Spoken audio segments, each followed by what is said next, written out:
twin moons of Ilar Prime hovered over the palace like watchful eyes. The alien capital was quiet on the surface, but inside the great marble halls of the High Council, tension boiled beneath every breath.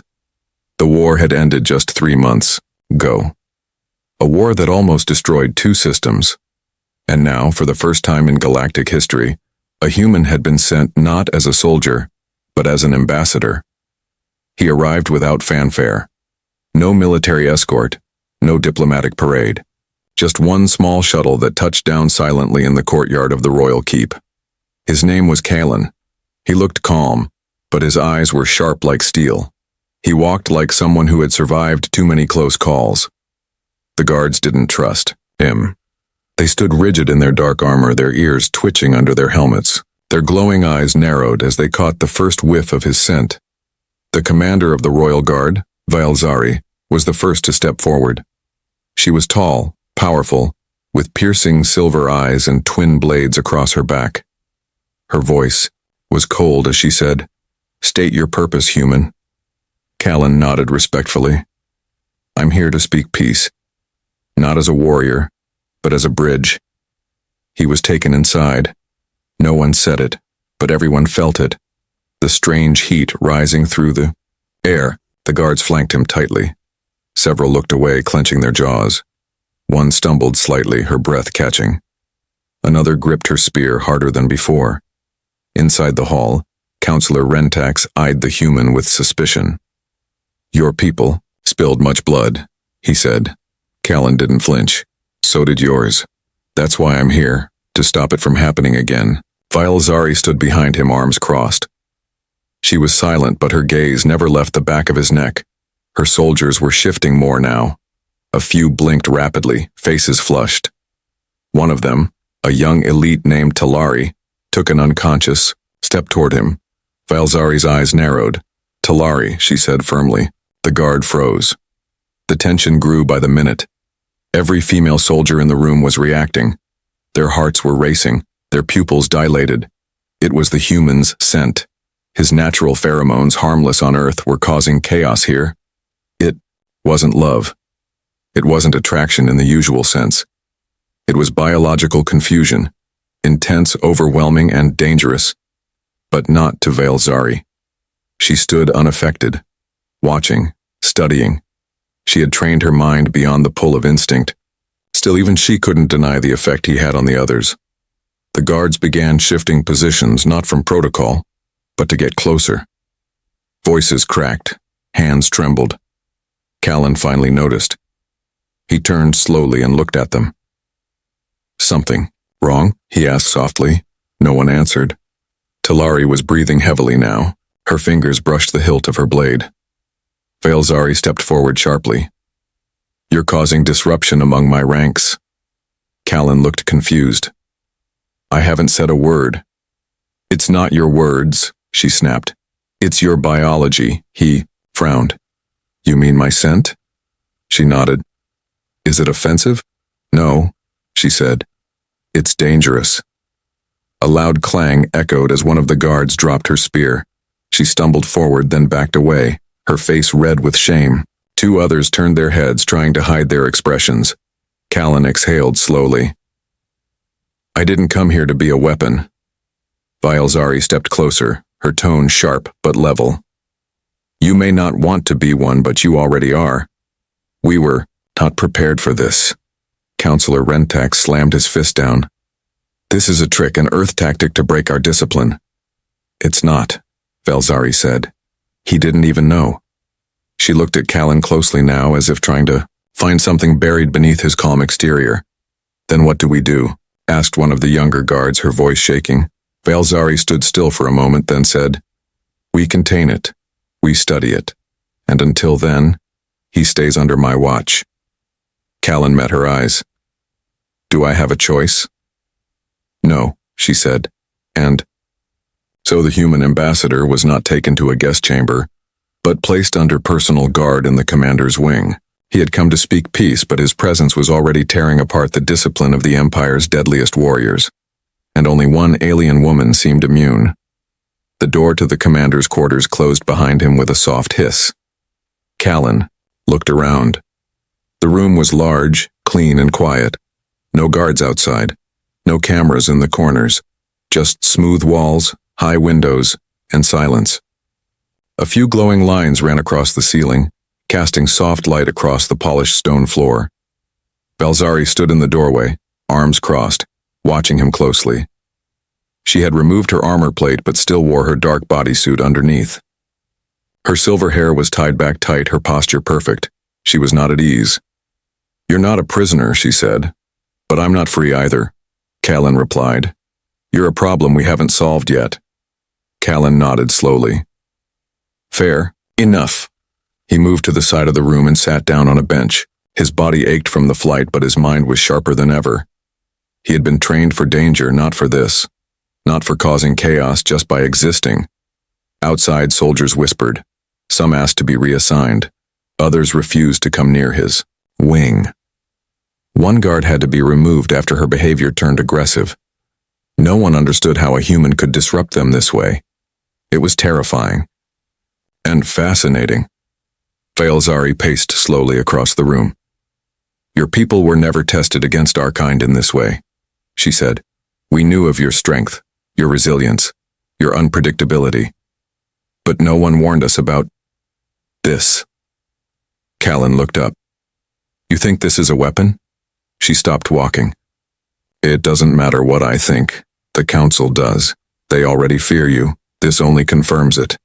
He leaned back against the wall. "Fear leads to war." Vael'Zari turned her head slightly. "Which is why you're here. To stop the next one." Callan looked at her. "Then help me. Teach me how to exist around your kind without causing harm." She paused for a moment. "Most aliens would demand you be sent back. Others might call for your elimination. But I don't want another war, so I'll teach you if you obey every order." "I can do that," Callan said. That night, Vael'Zari ran tests in the training hall. She brought in sealed suits, scent blockers, and neural dampeners. Each failed. Even through layers of technology, the guards still reacted to his presence. Their bodies flushed, their thoughts scattered. Only Vael'Zari remained focused. After the fourth failed test, she dismissed the others. She walked up to him alone. "What are you doing differently?" "I don't know," Callan said. "I'm not trying to do anything. Yet it doesn't affect me." Callan looked at her curious. "Why do you think that is?" She didn't answer right away. Her eyes studied his face, his posture, his every movement. "I don't know, but I intend to find out." In the days that followed, she kept him isolated from the rest of the palace. They trained together, talked for hours. She asked about Earth, about human genetics, about his past. He told her about his time in the military, his peacekeeping missions, the scars he carried from both enemies and allies. Each night she wrote long reports to the council. Each morning the council sent back warnings. Callan noticed a shift. The more time he spent with Vael'Zari, the more her gaze softened. She didn't speak with the same sharpness. She stopped calling him human and started using his name. He noticed something too. Her presence calmed him. He didn't understand why, but when she stood near him, the tension in his muscles eased. His thoughts became clear. Her voice anchored him. One night she found him standing on the balcony looking up at Ilar Prime's twin moons. He didn't speak. Neither did she. They stood there, silent. The air was still. Finally she asked, "Do you ever miss Earth?" "All the time," he said. "But you stayed." "I had to." She looked at him for a long moment, then said quietly, "So did I." The walls between them didn't fall, but they cracked. Just a little. Enough to let something in. Neither of them understood. Yet, the palace corridors felt colder than before. Not because of temperature, but because fewer people walked them now. Word had spread quickly. Too quickly. The human was affecting the royal guard. Soldiers were losing focus. Training drills had been cancelled. The council issued an internal order that only Vael'Zari could be in contact with him. She didn't argue, but she noticed the change. Fewer guards made eye contact when she passed. Some looked ashamed, others looked curious. One even whispered a question. "What does he smell like?" Vael'Zari ignored them all. She returned to her wing and found Callan on the floor, stretching. He was shirtless, sweat clinging to his skin from exercise. His muscles were tight, movement smooth and practiced. He had asked her for space to move freely. She had given it. But watching him now, she could not deny there was something different. Not just in his scent, in the way he carried pain without showing it, in the quiet strength of his discipline. "You look better," she said. He glanced up. "You don't mean that." "I mean healthier," she replied, folding her arms. "You're adjusting." "I'm surviving," he said. "There's a difference." She sat across from him. "Tell me more about your training." Callan leaned back against the wall.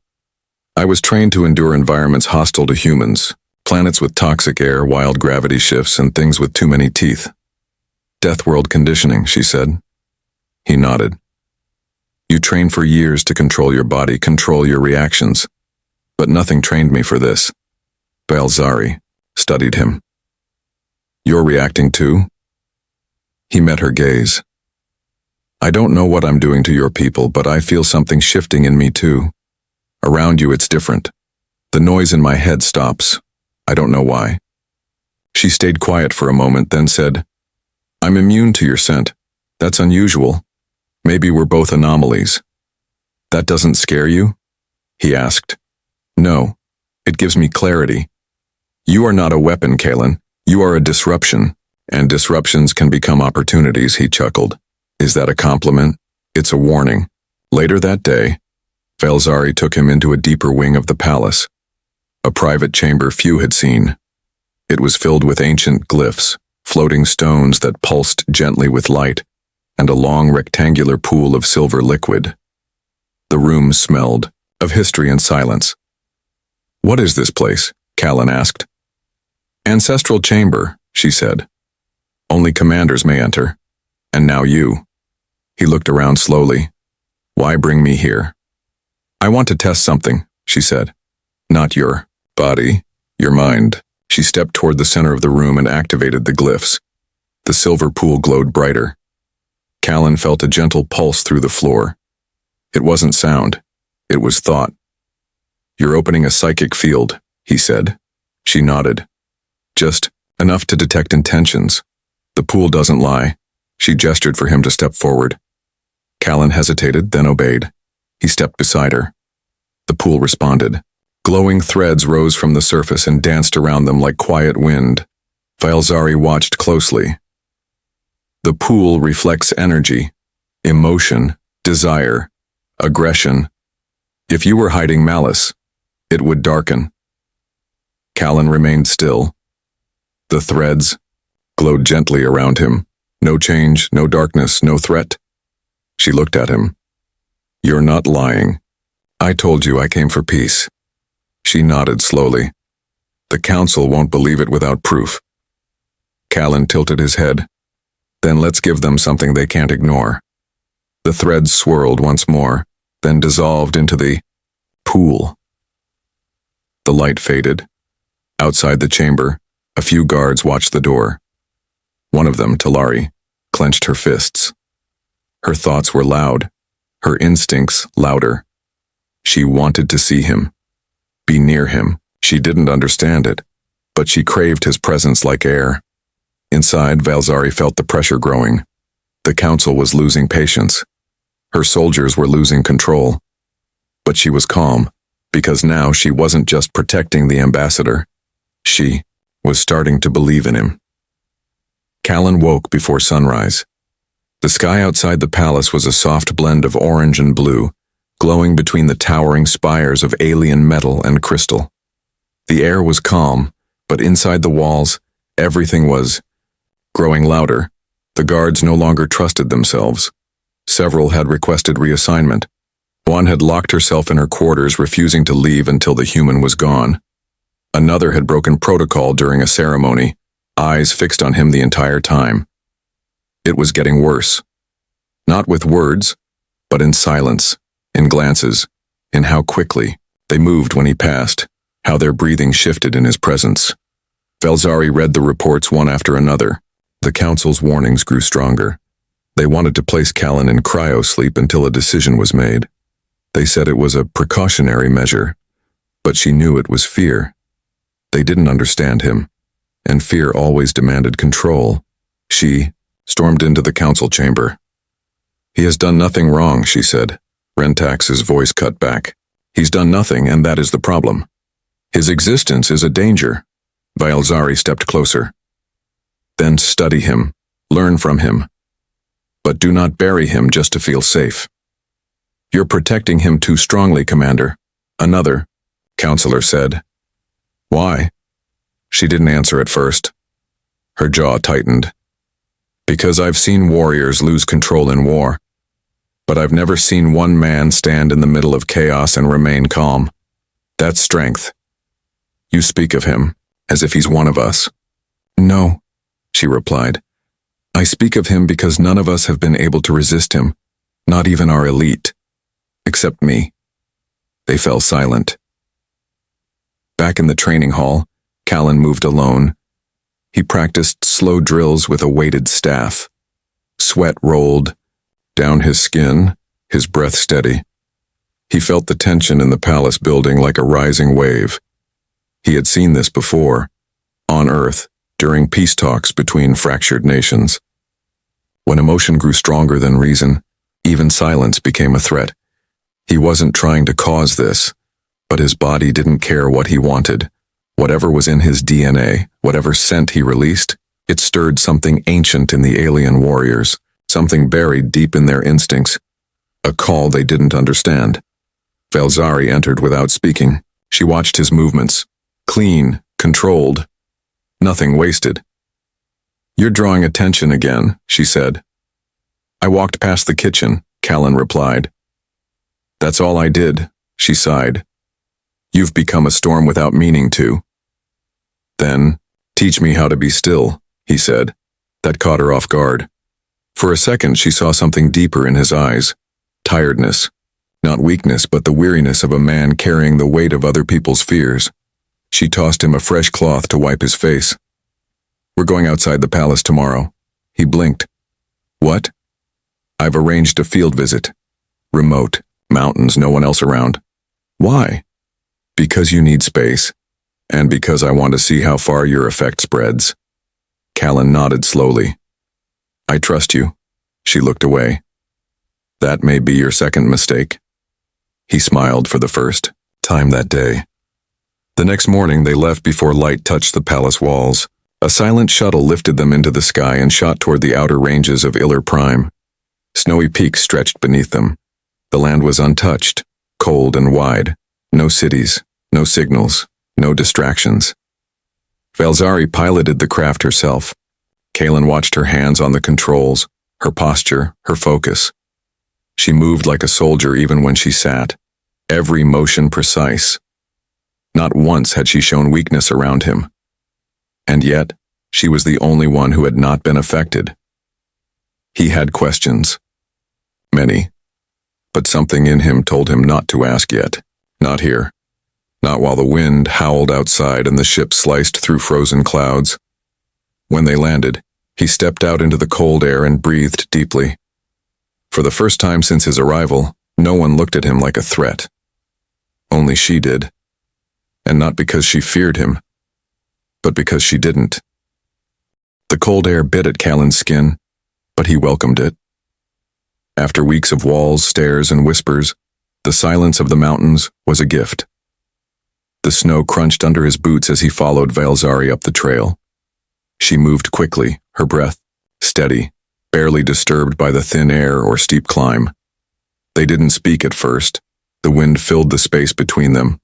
It carried no orders, no politics, no scent, just stillness.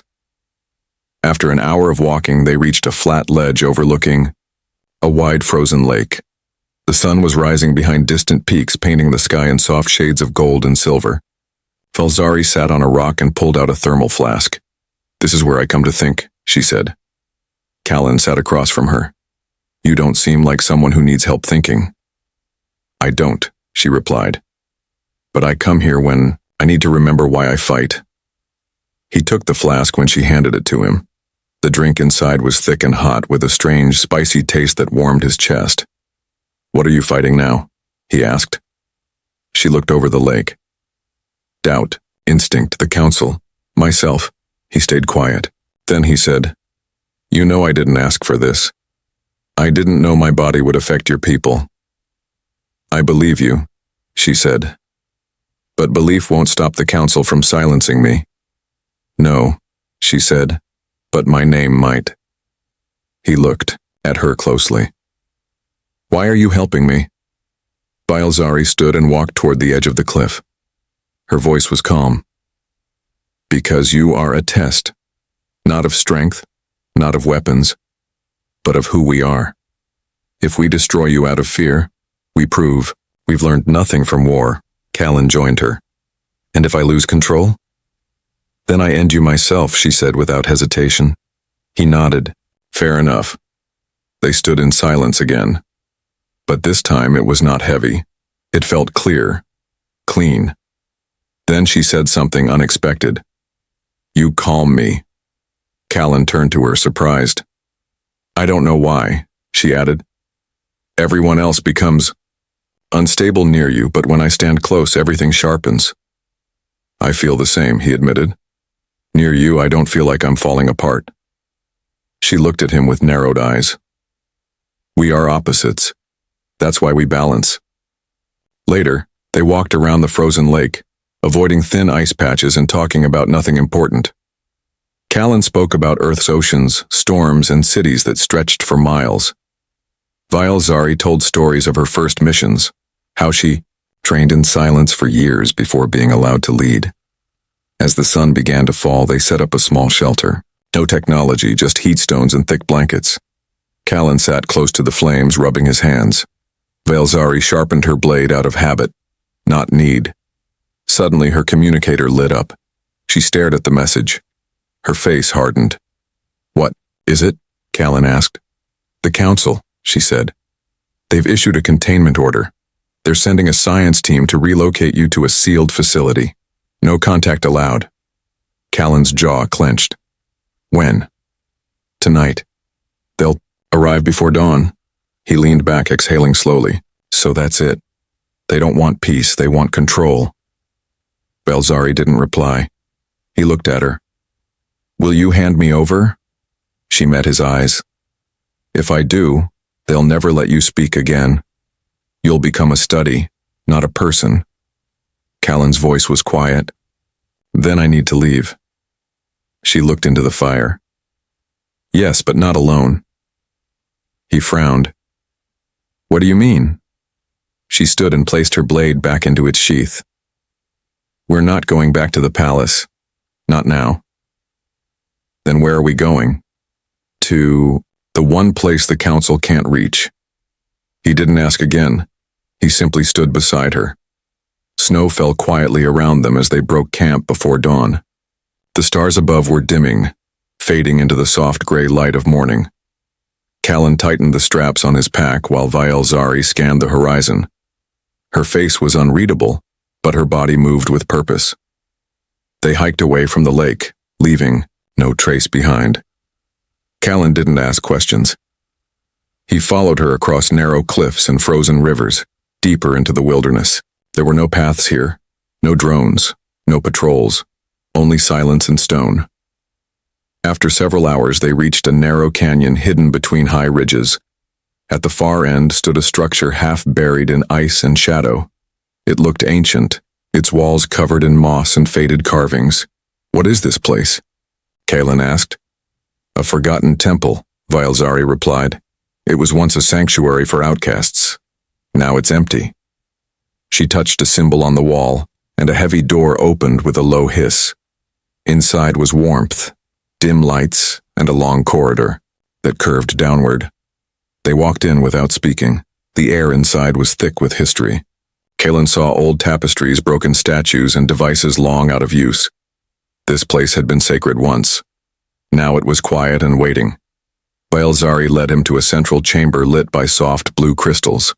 A fire pit sat in the middle, surrounded by stone benches. "We'll rest here," she said. Callan sat down, running a hand through his hair. "Will they find us?" "Eventually," she said. "But not quickly." He leaned back against the wall. "You're risking everything. I know." He looked at her carefully. "Why?" She didn't answer right away. Then she sat across from him and said, "Because I believe in peace more than I fear punishment." Hours passed. They spoke little. Vael'Zari reviewed an old map of hidden paths and escape tunnels. Callan listened to the wind humming through the temple walls. Something about this place felt safe, not just physically but deep inside. That night she handed him a small piece of crystal. "What's this?" he asked. "It's called a memory shard. It holds personal thoughts locked behind a mental key." Callan turned it over in his hand. "Whose thoughts?" "Mine." He looked at her, surprised. "I recorded them when I became commander," she explained. "Every decision, every regret. I want you to see who I was before this." He nodded slowly, then held the shard to his forehead. The moment he touched it, warmth spread through his skull. Images appeared. Not clear pictures, but emotions, sounds, and fragments of memory. He saw Vael'Zari's first command. He felt her fear during a failed rescue, her pain when she lost soldiers she had trained herself, her anger at politics, her loneliness in power, and finally, her confusion the day Callan arrived. He opened his eyes and lowered the shard. "You were never just a soldier," he said. "No," she whispered. "But I forgot that for a long time." They sat in silence for a while until Callan said, "If they find us, they'll use me against Earth, against everyone. Then we won't let them find us," she replied. "You say that like you've planned it already."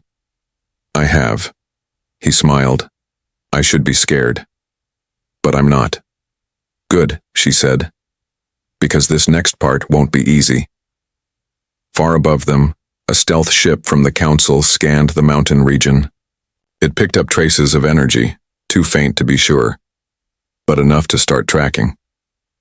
Inside the temple, Callan and Vael'Zari prepared for what came next. She taught him how to navigate the underground network. He learned quickly. Every step they took was one closer to freedom, or danger.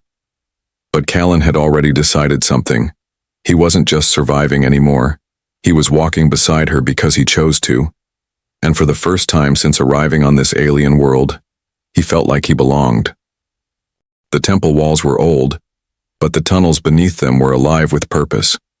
Carved long ago by rebels and exiles, the passageways stretched for miles beneath the frozen mountains. Vael'Zari moved through them with ease, her memory guiding her through every twist and turn. Callan followed, steady and quiet, his steps falling into rhythm with hers. They carried only what they needed. A small pack each, a light source, a blade. Vael'Zari insisted on silence as they moved, not because anyone was nearby, but because she sensed the Council was getting closer. Callan kept glancing behind them. "If they track us, how will we know?" "We won't," she said. "We'll just have to stay ahead." The tunnels grew, narrower, the air colder.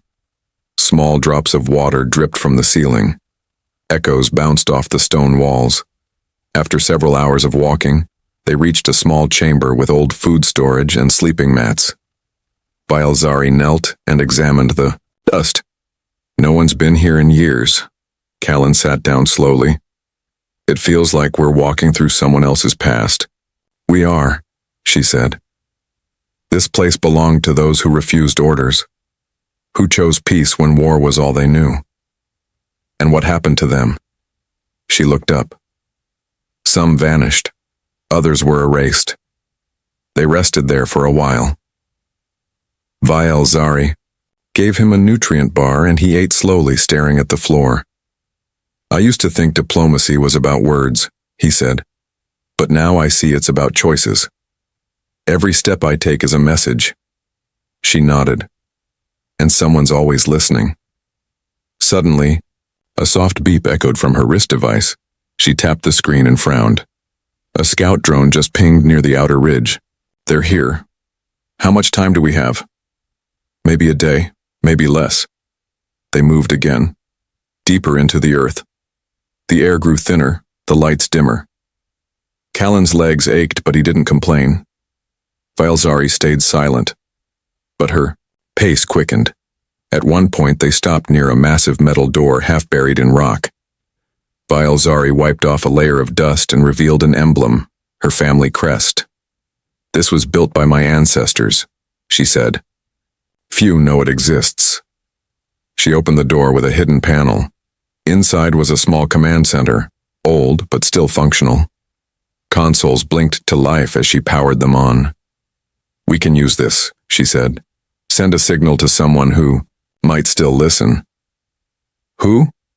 Callan asked. "My sister. She's not part of the council." Callan watched her hands move quickly over the controls. Her fingers were fast, confident, but her eyes carried something else now. Worry. "Do you trust her?" he asked. "I don't have to," she said. "I only have to hope she listens." The message was short. A request for safe passage, coordinates, no names. Then they waited. Hours passed. Callan sat on the floor, arms around his knees. Vael'Zari paced near the door. The air was tense, not from fear, but from what it might mean if no reply came. Then, the console beeped once, message received. Vael'Zari exhaled. "She's sending a stealth craft." Callan stood. "Where?" "There's a surface exit 2 kilometers west. We go now."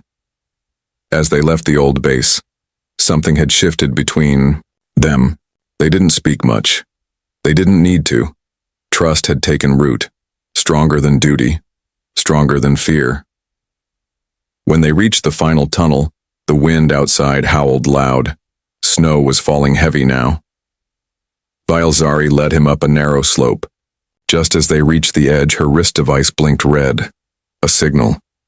Nearby. "They've found us," she said. "How many?" She didn't answer. Instead, she turned and stepped in front of him, body tense, eyes sharp. She was no longer protecting a mission. She was protecting him. Snow blasted across the cliffside as the two figures stood near the exit of the hidden tunnel. Vael'Zari's hand stayed close to the hilt of her blade while Callan kept his eyes on the dark sky above. No sign of the stealth craft yet. But something was coming. He could feel it in the way the wind shifted, in the way she stood slightly, ahead of him, shielding him without saying a word. The first sound came like a whisper, thin engines slicing through the air, almost silent. Then shapes appeared in the distance. 3 small council dropships, fast, armed, moving in a tight pattern, toward the cliff. "They're early," Callan said. "They're desperate," Vael'Zari replied. "They want to take you before the message spreads." He took a step forward. "You should go. You've done more than enough." She didn't move. "I told you. If I believed you were a threat, I'd end you myself. And if I'm captured, they won't get that far." From her belt, she activated a small beacon. A pulse shot through the snowfield, invisible to the council's sensors. It was a signal meant only for one ship, her sister's. The dropship stopped mid-air, hovering like hawks. A voice crackled from Vael'Zari's communicator. "Surrender the human immediately. You are in violation of Council Directive 11, she." Didn't reply. Instead, she stepped in front of Callan fully now, hands open, stance wide. "Last warning," the voice said. Still, she said nothing. Then one of the dropships fired. It wasn't a kill shot, just a stun blast meant to drop both of them. But Vael'Zari was faster. She moved like lightning, dodging the beam and pulling Callan back behind a rock wall. Another blast scorched the snow beside them. "I didn't come here to fight," Callan said through gritted teeth. "Neither did I," she replied. "But if they force it..." Before she could finish, a 4th ship appeared from the clouds above, sleek, silent, Its black surface shimmered with active camouflage. It moved faster than the others and dove straight between them and the Council forces. It was her sister's craft. The Council ships hesitated. A voice came through the new ship's channel, calm, female, and full of authority. "This is Commander Ysera of the Independent Fleet. The human ambassador is under my protection now. Any aggression will be considered an act of war." Vael'Zari allowed herself a breath of relief. Callan stared at the ship as its landing ramp extended. "You really sent that message?" "I told you," she said. "If we want peace, we make them listen." "But your sister," Callan asked, "will she actually protect me?" "She doesn't do anything halfway," Vael'Zari replied. "She'll defend you with her last breath, same as I will." The Council ships held position for a moment longer. Then slowly, they began to back away. Not in defeat, but in calculation. This wasn't over. They would regroup, rethink. But for now, they were retreating. Vael'Zari turned to Callan. "Time to move." He followed her onto the ramp of the stealth ship. As soon as they were aboard, the doors closed and the engines hummed to life. Inside, everything was clean, quiet, and precise. Soldiers moved with discipline, but none stared. None flinched. Whatever made him a danger outside didn't touch them here. Ysera stood at the far end of the ship, her silver eyes sharp like her sister's, but her tone softer. "So, you're the storm I've heard so much about," she said. Callan nodded. Unintentionally, Ysera looked to her sister. "I hope you know what you're doing." "I do," Vael'Zari said. As the ship disappeared into the clouds, Callan sat by the window, staring out at the shrinking mountain peaks. He didn't feel like a weapon anymore, or a problem.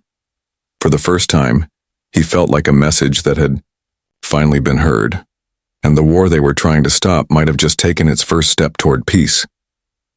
The stealth ship glided through upper orbit, far from the eyes and reach of the Council. Inside, the atmosphere was tense but not hostile. Vael'Zari stood near the command deck, speaking softly with her sister Ysera.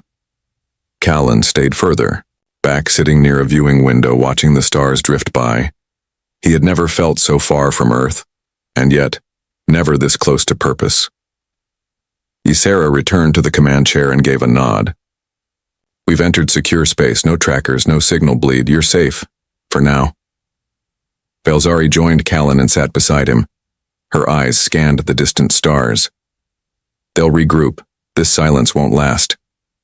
"I know," Callan said, "but I'm ready." She glanced at him. "You still want to be an ambassador after all this?" "I have to be," he replied. "If I run, it proves their fear is justified.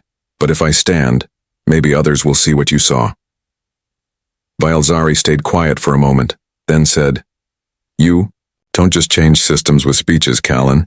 You change them with proof, with presence. They fear what they haven't seen before." "And what do you see when you look at me now?" he asked. She turned to face him. "I see someone who refused to be turned into a weapon, even when it would have been easier. I see strength without domination." He gave a small smile. "You're the first alien to say that without drawing a blade." Ysera's voice came through the speaker. "We're approaching the neutral zone, one of the old outposts." Callan stood. "Is it safe?" "It's forgotten," Vael'Zari said. "But it still has power and communication lines.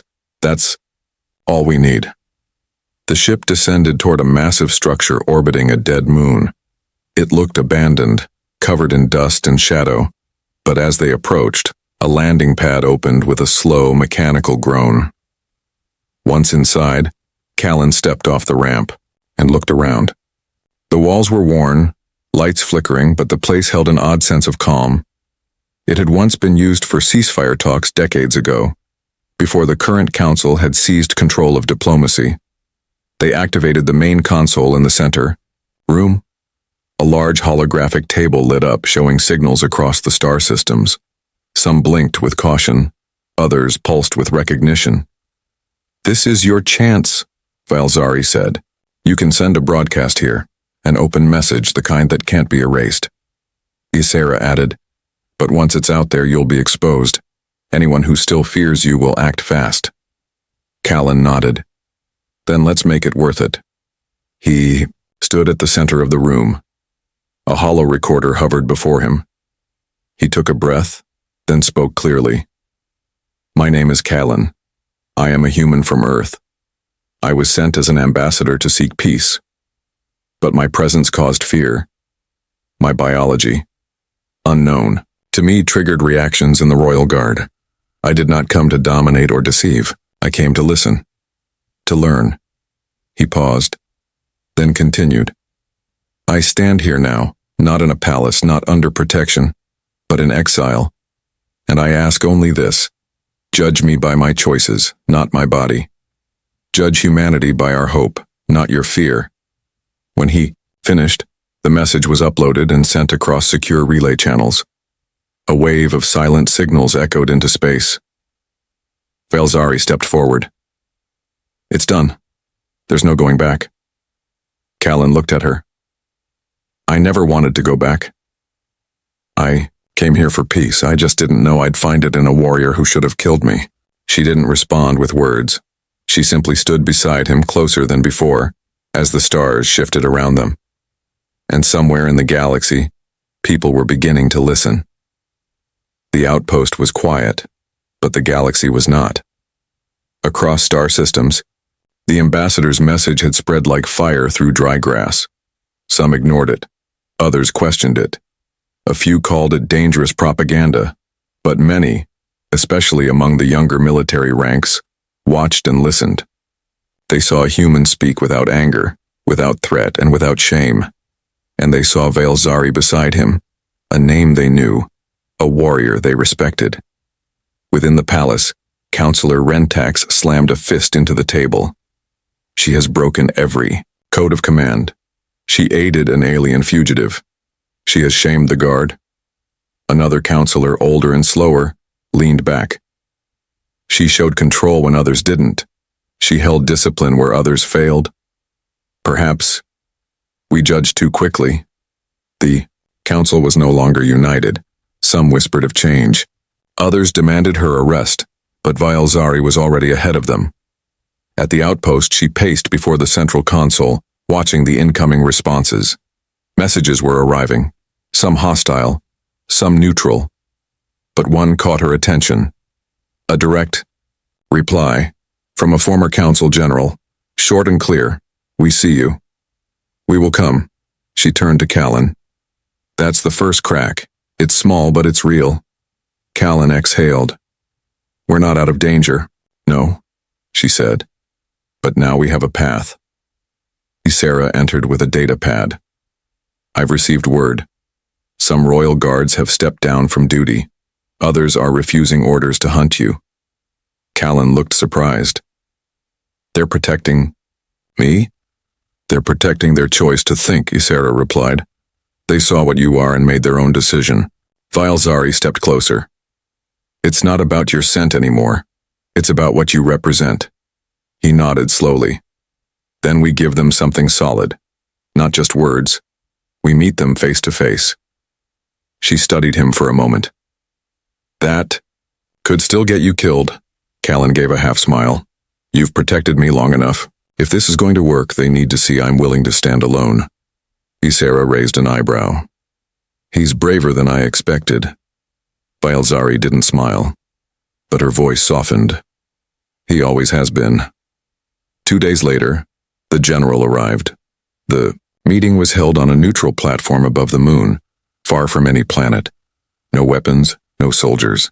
Just 3 individuals, Callan, Vael'Zari, and General Arkell, an elder with a hard face and a sharp mind. They stood in a triangular chamber with open walls and glass floors. Stars glittered beneath their feet. Arkell studied Callan carefully. You are the human who disrupted my finest warriors. Callan stood straight. I didn't mean to. I know, the general said, and that is the only reason we are speaking. He looked at Vael'Zari. You risked your name, your title, your life, for this man. I did, she replied. Why? Because strength without control is weakness, and fear without understanding is failure. I will not fight for a council that refuses to evolve. Arkell nodded once. Then evolution begins now. He handed her a data crystal. An invitation, a meeting of rogue commanders, scientists, and diplomats. Hidden for now, but real. They want peace. And they want to understand the human. Kalen took the crystal slowly. You believe we can coexist? I believe we must, the general said. Or we will destroy ourselves trying to prevent it. The meeting ended without fanfare, but it was more than a success. It was the beginning. Weeks later, Callan sat beneath a glowing tree on Iller Prime's outer garden rings, now open again to the public. Birds called overhead. A breeze moved through the grass. And beside him, Vael'Zari sat without armor, without blades, just herself. Peace is slow, she said. But it's growing, Callan replied. You changed more than you know. So did you. They looked at each other, and for once there was no tension, no walls, just quiet understanding. The human ambassador who once triggered chaos had become a symbol of something no one expected. Not war, not fear, but a future no one had dared to imagine, until now.